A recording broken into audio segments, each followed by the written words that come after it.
Hello friends नम्मा अडुगे निम्मा रुचिगे स्वागत। नम्म channel ನ ಸಬ್ಸ್ಕ್ರೈಬ್ ಮಾಡ್ಕೊಳ್ಳಿ ಹಾಗೆ ಪಕ್ಕದಲ್ಲಿರುವ ಬೆಲ್ ಐಕಾನ್ ನ ಪ್ರೆಸ್ ಮಾಡಿ। ಇದರಿಂದ ಹೊಸ ವಿಡಿಯೋ ಹಾಕಿದ ತಕ್ಷಣ ನಿಮಗೆ ಗೊತ್ತಾಗುತ್ತೆ। ಮಾವಿನಕಾಯಿಯಿಂದ ಇವತ್ತೊಂದು ರುಚಿಯಾದ ಅಡುಗೆ ಮಾಡೋಣ। ಇದನ್ನು ನೀವು ಯಾವುದಕ್ಕಾದರೂ ಸೈಡ್ ಡಿಶ್ ಆಗಿ ಬಳಸಿಕೊಳ್ಳಬಹುದು, ತುಂಬಾನೇ ರುಚಿಯಾಗಿರುತ್ತೆ। ಬನ್ನಿ ಈಗ ಇದನ್ನು ಹೇಗೆ ಮಾಡೋದು ಅಂತ ನೋಡೋಣ।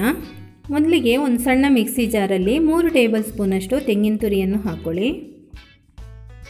5 ಒಣಮೆಣಸಿನಕಾಯಿ ಹಸಿದಾಗಿ ಇದನ್ನು ಹುರಿಯೋದೇನು ಬೇಡ। 1 ಟೀ ಸ್ಪೂನ್ ಸಾಸಿವೆ ಹಸಿಯಾಗೇ ಇರಲಿ। 1/4 ಟೀ ಸ್ಪೂನ್ಗಿಂತಲೂ ಕಡಿಮೆ ಅಥವಾ 10 ರಿಂದ 12 ಕಾಳು ಮೆಂತ್ಯ। ಇದಕ್ಕೆ ಸ್ವಲ್ಪ ನೀರನ್ನು ಹಾಕೊಳ್ಳಿ। ಇದನ್ನೀಗ ತುಂಬ ನುಣ್ಣಗೆ ಏನು ಬೇಕಾಗಿಲ್ಲ, ಒಂದು ಸಾಧಾರಣ ಗ್ರೈಂಡ್ ಮಾಡಿಕೊಂಡ್ರೆ ಸಾಕು। ಈಗ ಇದು ರೆಡಿ ಆಗಿದೆ ನೋಡಿ, ಇದನ್ನು ತೆಗೆದು ಪಕ್ಕಕ್ಕೆ ಇಟ್ಕೊಳ್ಳೋಣ। ಈಗ ಒಲೆ ಮೇಲೆ ಒಂದು ಬಾಣಲೆ ಇಡಿ, ಅದಕ್ಕೆ ಸ್ವಲ್ಪ ಒಂದು 3 ಟೇಬಲ್ ಸ್ಪೂನ್ ಅಷ್ಟು ಎಣ್ಣೆ ಹಾಕೊಳ್ಳಿ। ನಾನಿಲ್ಲಿ ತೆಂಗಿನ ಎಣ್ಣೆಯನ್ನು ಉಪಯೋಗಿಸ್ತಾ ಇದ್ದೀನಿ। ತೆಂಗಿನ ಎಣ್ಣೆ ಇದಕ್ಕೆ ತುಂಬ ರುಚಿ ಕೊಡುತ್ತೆ, ನಿಮ್ಮ ಹತ್ರ ಇದ್ದರೆ ಅದನ್ನೇ ಹಾಕ್ಕೊಳ್ಳಿ, ಇಲ್ಲಾಂದರೆ ನೀವು ಯಾವ ಎಣ್ಣೆ ಉಪಯೋಗಿಸ್ತಿದ್ರೆ ಅದನ್ನೇ ಹಾಕೋಬೋದು। ಎಣ್ಣೆ ಬಿಸಿ ಆದಮೇಲೆ ಅರ್ಧ ಟೀ ಸ್ಪೂನ್ ಸಾಸಿವೆ ಹಾಕೊಳ್ಳಿ। ಸಾಸಿವೆ ಚಟಪಟ ಅಂತ ಆದಾಗ 1 ಟೀ ಸ್ಪೂನ್ ಅಷ್ಟು ಉದ್ದಿನಬೇಳೆ ಹಾಕೊಳ್ಳಿ। ನಂತರ 1/4 ಟೀ ಸ್ಪೂನ್ ಅಷ್ಟು ಹಿಂಗು। ಉದ್ದಿನಬೇಳೆ ಸ್ವಲ್ಪ ಕೆಂಪಗಾಗಬೇಕು। ಈಗ ಇದಕ್ಕೆ ಒಂದು ಗರಿ ಕರಿಬೇವನ್ನು ಹಾಕೊಳ್ಳಿ। ಈಗ ಇದಕ್ಕೆ ಸಣ್ಣಗೆ ಕಟ್ ಮಾಡ್ಕೊಂಡಿರುವಂತಹ ಮಾವಿನಕಾಯಿ 1 ಟೀ ಸ್ಪೂನ್ ಉಪ್ಪು ಹಾಕೊಳ್ಳಿ। ಈಗ ಇದನ್ನು ಒಂದು 2 ನಿಮಿಷ ಎಣ್ಣೆಯಲ್ಲಿ ಚೆನ್ನಾಗಿ ಫ್ರೈ ಮಾಡ್ಕೊಳ್ಳಿ। ನಾನಿಲ್ಲಿ ಒಂದು ಮಾವಿನಕಾಯಿಯನ್ನು ತಗೊಂಡಿದ್ದೀನಿ, ಗಿಳಿ ಮಾವಿನಕಾಯಿ ಅಥವಾ ತೋತಾಪುರಿ ಮಾವಿನಕಾಯಿ ಅಂತ ಹೇಳ್ತಾರೆ ಅದನ್ನು। 2 ರಿಂದ 3 ನಿಮಿಷ ಚೆನ್ನಾಗಿ ಫ್ರೈ ಮಾಡಿದ ಮೇಲೆ ಇದನ್ನು ಮುಚ್ಚಳ ಮುಚ್ಚಿಬಿಟ್ಟು ಒಂದು 5 ನಿಮಿಷ ಬೇಯಿಸ್ಕೊಳ್ಬೇಕು। ನೀರಿನ ಅವಶ್ಯಕತೆ ಇಲ್ಲ, ಉಪ್ಪು ಹಾಕಿರೋದ್ರಿಂದ ಅದೇ ನೀರು ಬಿಟ್ಕೊಳ್ಳುತ್ತೆ ನೋಡಿ। ಈ ರೀತಿ ಬೆಂದಿದೆ, ನೀರು ಬೇಕಾದರೆ ಸ್ವಲ್ಪ ಚಿಮಿಕ್ಸ್ಕೊಳ್ಳಿ। ಮುಚ್ಚಳ ಮುಚ್ಚಿಟ್ಟು ಲೋ ಫ್ಲೇಮ್ನಲ್ಲಿ 5 ನಿಮಿಷ ಬೇಯಿಸ್ಕೊಳ್ಳಿ। ಈಗ ನಾನು ಮುಚ್ಚಳ ತೆಗಿತಾ ಇದ್ದೀನಿ ನೋಡಿ, ಚೆನ್ನಾಗಿ ಬೆಂದಿದೆ ಇದು ನೋಡಿ, ಈ ರೀತಿ ಬೆಂದಿದೆ।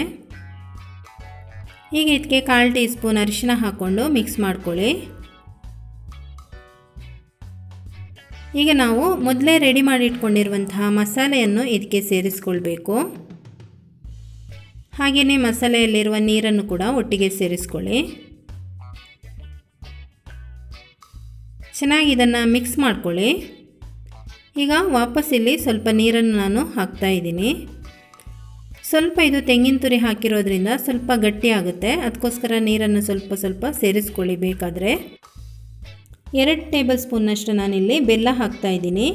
ನೀವು ಮಾವಿನಕಾಯಿಯ ರುಚಿ ನೋಡಿಕೊಂಡು ಬೆಲ್ಲ ಹಾಕಿ, ತುಂಬ ಹುಳಿಯಾಗಿದ್ದರೆ ಸ್ವಲ್ಪ ಜಾಸ್ತಿ ಹಾಕ್ಬೋದು, ಇಲ್ಲಾಂದರೆ ಸ್ವಲ್ಪ ಕಡಿಮೆ ಕೂಡ ಹಾಕ್ಕೊಳ್ಬೋದು। ಉಪ್ಪು ಬೇಕಾದರೆ ಈ ಹಂತದಲ್ಲಿ ನೀವು ಹಾಕ್ಕೊಳ್ಬೋದು।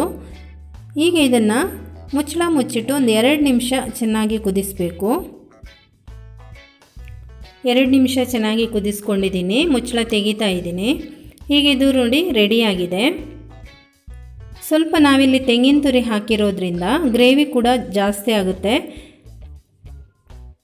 ತೆಂಗಿನ ತುರಿ ನಿಮಗೆ ಬೇಡ ಅಂದರೆ ಬರೀ ಒಣಮೆಣಸಿನಕಾಯಿ ಸಾಸಿವೆ ರುಬ್ಬಿ ಪೇಸ್ಟ್ ಮಾಡಿಕೊಂಡು ಹಾಗೆಯೇ ಮಾಡ್ಕೊಳ್ಬೋದು।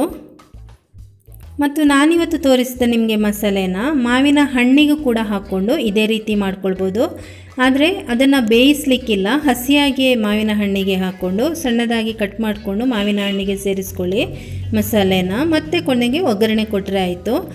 ನಾನಿಲ್ಲಿ ಮಾವಿನಕಾಯಿಗೆ ಹಾಕಿರೋದ್ರಿಂದ ಅದನ್ನು ಸ್ವಲ್ಪ ಒಗ್ಗರಣೆಯಲ್ಲಿ ಬೇಯಿಸ್ಕೊಂಡು ರೆಡಿ ಮಾಡ್ಕೊಂಡಿದ್ದೀನಿ। ಇದನ್ನು ನಾವು ಅನ್ನದ ಜೊತೆಗೆ ಅಲ್ಲದೆ ಚಪಾತಿ ರೊಟ್ಟಿ ಜೊತೆ ಕೂಡ ಸೈಡ್ ಡಿಶ್ ಆಗಿ ಬಳಸ್ಕೊಳ್ಬೋದು। ಓಕೆ ಫ್ರೆಂಡ್ಸ್, ಈ ವಿಡಿಯೋ ನಿಮಗೆ ಇಷ್ಟ ಆಗಿದೆ ಅಂತ ಅಂದ್ಕೊಂಡಿದ್ದೀನಿ, ಹಾಗಾದರೆ ಒಂದು ಲೈಕ್ ಮಾಡಿ, ಶೇರ್ ಮಾಡಿ। Thank you.